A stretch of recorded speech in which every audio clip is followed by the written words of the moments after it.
Welcome to Revitalize and Replant with Mark Clifton, where we equip pastors to take their churches from declining to thriving by pointing them to a new future and a new hope. Join us weekly for encouragement and practical advice in your pastoring journey. Hey, welcome to Revitalize and Replant with Mark Clifton and Mark Hallock. Hey, what's up? We're here in Linwood, Kansas. Today, we're going to talk about millennials. You know, back in the 80s, way back in the 80s? The 1880s. No, the 1980s. Dude, that was only, what's crazy to think about is was like almost 50 years ago. I don't want to think about that. But in the 1980s, when I was planting churches, we were all interested in the boomers, right? Yeah. The baby boomers. Baby boomers. We were the ones that were in our 30s and, 40s. You were the hip cool. We were the hip cool. Well, today, that age group, if you're looking at that age group that's having young families, between 25 to 40 years of age, those are the millennials. Yeah. Isn't that wild to think about? Millennials are not teenagers, and they're not coming out of college. They're people who bought houses, have young families. They're millennials. And actually, millennials some of them have a really committed view of faith. Yeah. We're taking this from some of Barna's research, all right? And we'll post this on our show notes.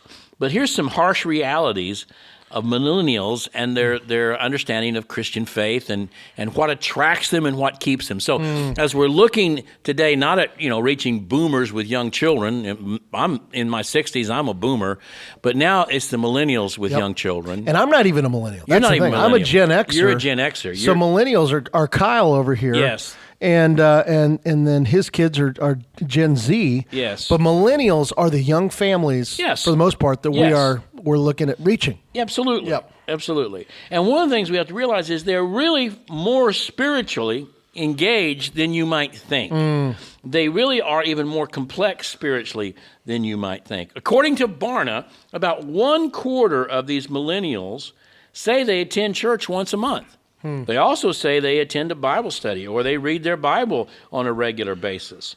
I think sometimes we look at them and we think, man, they're not religious at all, but they are. There's a lot more going on there in their heart and their mind than we understand. That's true. And sometimes they can appear to be very secular on the outside. They don't have some of the trappings that we would normally think of conservative evangelical Christians. But in their heart and in their mind and in their worldview, they are far more spiritual. They value spiritual practices. Yeah. Now, they have been doing a lot of rethinking about institutions.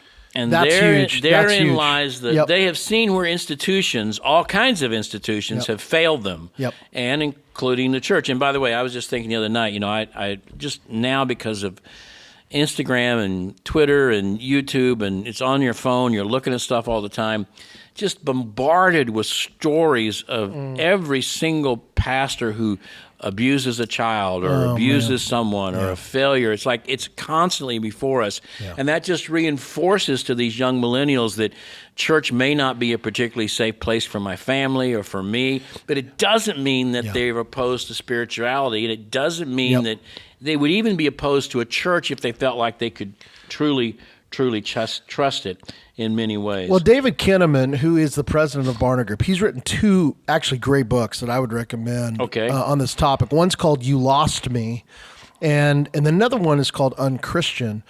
But I think in both of these, especially You Lost Me, I think, there's 3 institutions in particular that millennials have a hard time trusting, and that is the government. Right.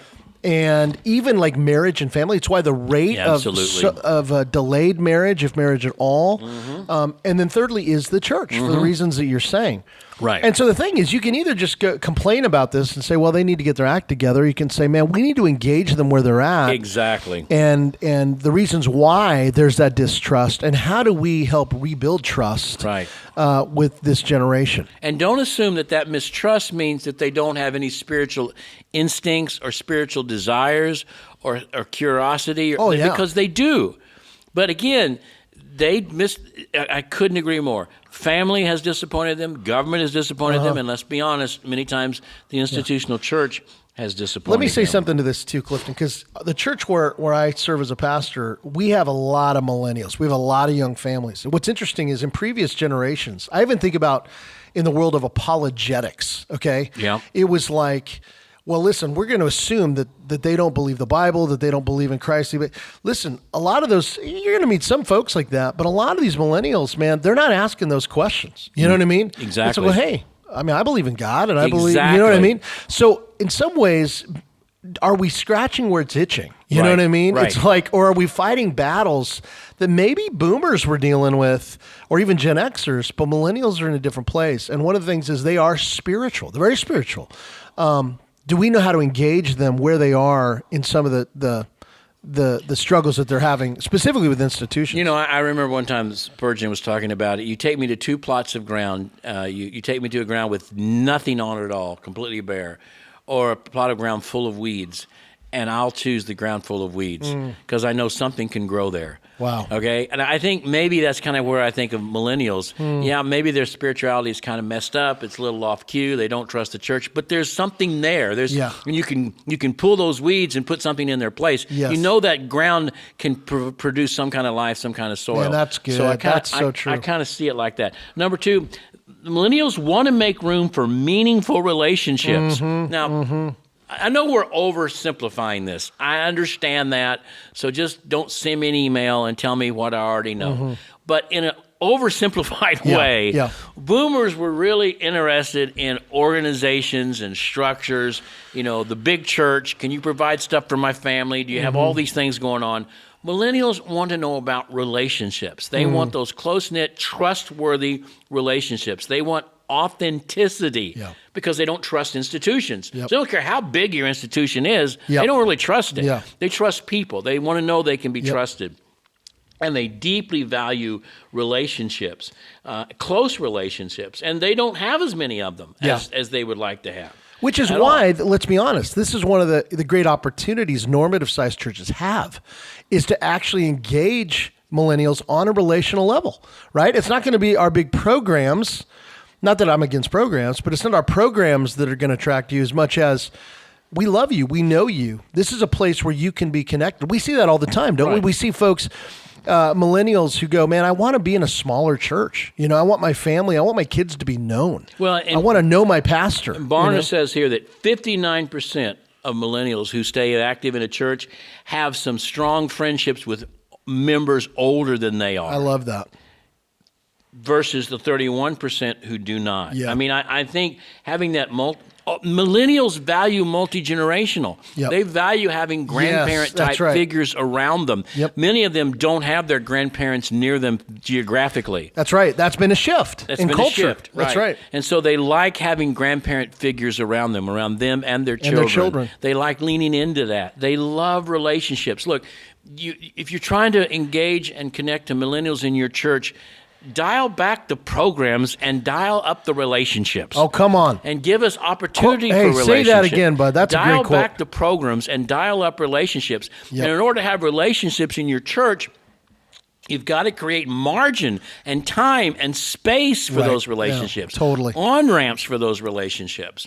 And millennials will really value that. I love that. Absolutely. All right. What else? You want to talk about anything else? Okay, the next one is teaching cultural discernment. Absolutely. Okay? We're in a very confused culture right now. Yep.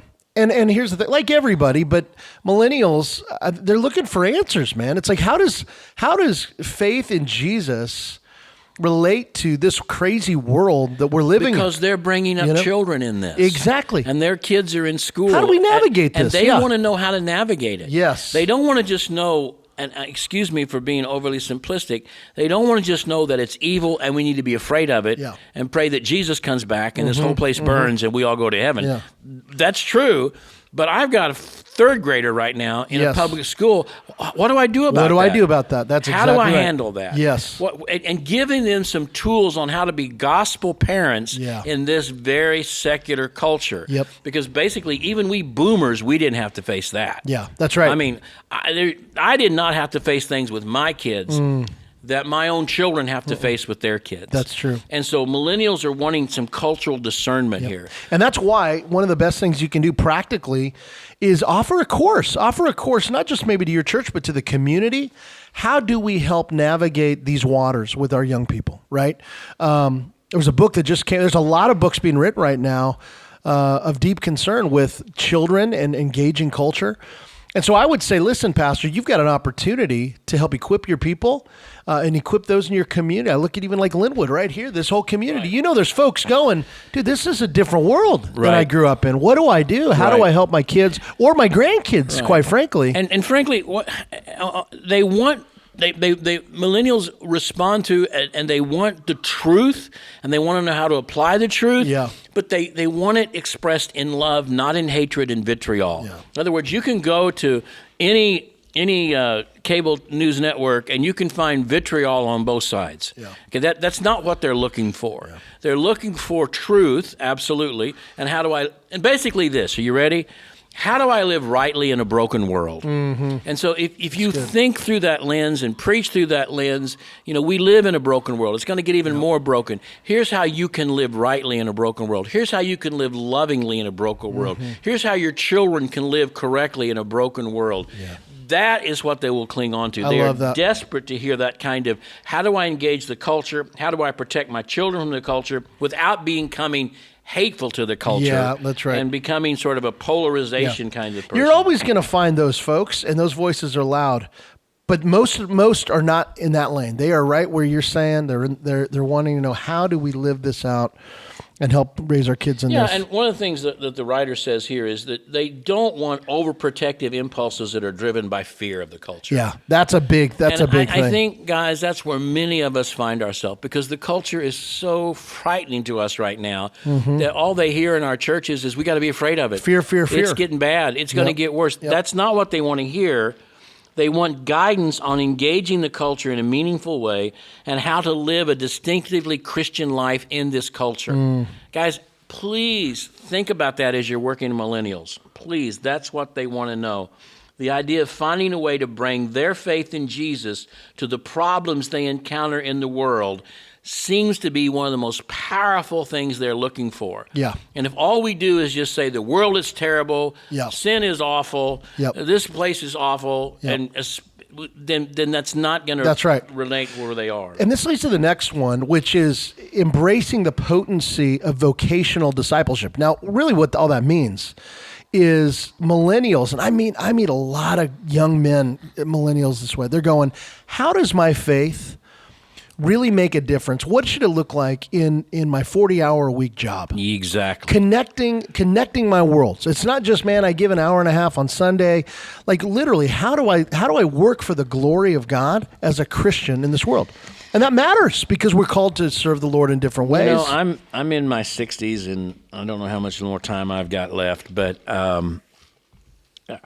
I've been all over the page in my life. The Lord's been so gracious to me. Started out in a country church, and then became very much part of the church growth movement and the seeker-sensitive movement, and then dived into the Reformed movement. And you've been all over the place. I've been all over the place, and now I think I'm sort of in a good place and sort of in a place of sort of stability, but. I've been in church all my life. I mean, I was born on a Wednesday afternoon, and my dad taught prayer meeting that night. I mean, my mom didn't go, and I didn't go, but I mean, he left the hospital and taught prayer meeting. I've been in church all my life. My great grandfather was a pastor. So, but here's what I'm thinking in the future. Going along with this, again, millennials want to know, how does my vocation, my regular life, how does that intersect with the church? When I was growing up, the church was our life. We went on Sunday morning, Sunday night, and Wednesday night. And then we had Thursday night visitation. And then we would have, deacons meetings another night of the week. And my mother would have WMU meetings another day of the week. It was like everything was centered on coming to the church. Yeah. That's not where millennials are. Yeah. And you can get mad about that. You can get upset about that. You can say they're not committed to Christ. It's not that they're not committed to Christ. They see the world differently. That's right.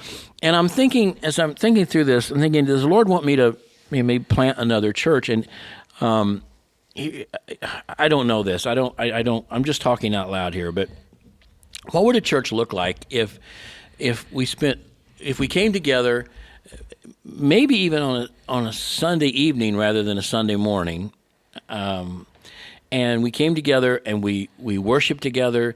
Maybe we even share a meal together. We sing and we pray and we hear a message of the gospel and we encourage one another, and then we equip each other all week long to just in our job and in our schools and in our neighborhood, seriously, be missionaries where we are. Yeah.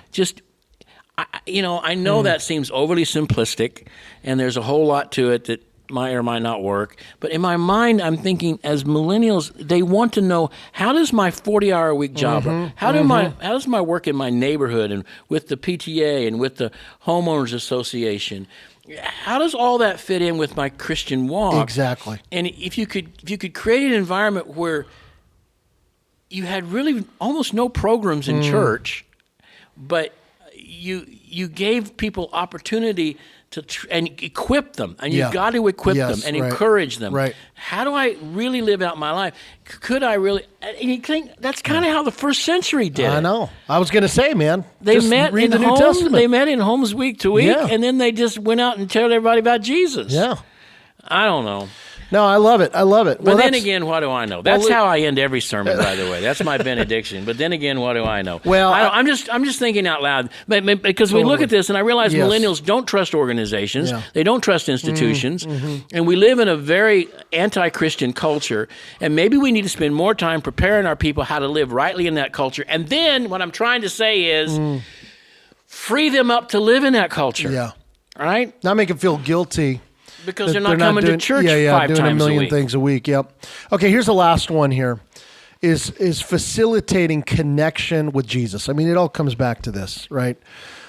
This is interesting. It says, more than a mere community club, right? Helping youth cross the threshold of adulthood, church communities can help millennials generate a lasting faith by facilitating a deeper sense of intimacy with God. This is interesting. He says, for example, millennials who remain active are more likely than those who dropped out to say they believe Jesus speaks to them personally in a way that's real and relevant, 68%.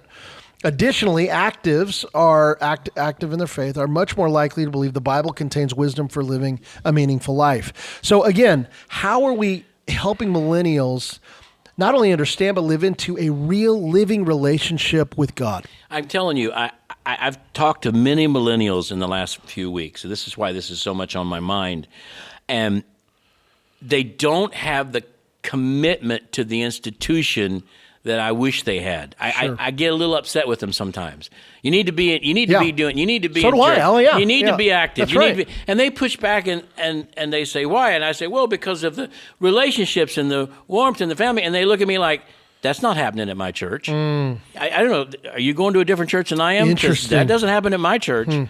Just because you say it should happen, it's not happening. Yeah. And it's like, oh, well, wait a minute. Yes, it is. No, doesn't happen in my church. No, there's no authentic relationships there. Isn't that crazy? And it's like, you can't fool them. No, you can't. Okay, you can't. And you can't guilt them into being part of an institution because that's what we should be doing. Yeah. They're basically saying, if it's an authentic relationship with Jesus and with believers, I'm there. If it's not, I don't think I want that.